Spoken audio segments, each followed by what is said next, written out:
Hi, thanks for joining me today. We're going to be looking at actually one of my most favourite stoves, and it's the Hampton Vista 500. One of my favourite stoves because of how efficient it is and the way it looks. I love the look of the stove, great freestanding, lots of view of the fire.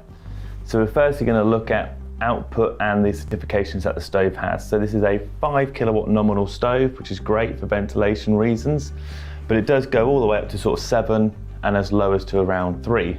So really is suitable for loads of different installs and good in that regard.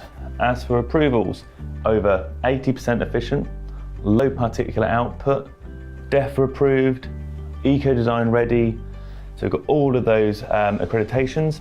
Now we're going to move on to controls, or in this case, control, because it's a wood only stove, doesn't have any primary airflow, only has a secondary and tertiary air which produces the air through the holes here, and then also goes over the glass at the front here. The reason it does that is because there's actually an internal shell here where the air is flowing through and onto the glass, which is a really good way of keeping this big piece of glass nice and clean.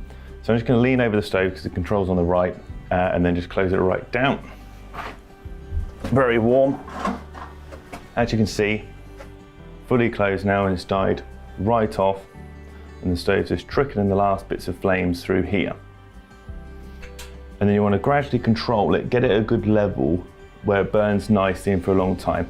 Now this, to be honest, is probably going to be too low. You want to have it just a little bit more open. So somewhere around about there, maybe a little bit less. You just generally fiddle around with it and get the best control for you at the time of the burn. Now when you do first light the stove, you want to have the control fully open and the door just ajar, because that hasn't got the primary air, you don't have the little slider underneath. Door ajar for the first 3 minutes roughly, close the door, get an established burn, and it controls beautifully with the control on the right hand side.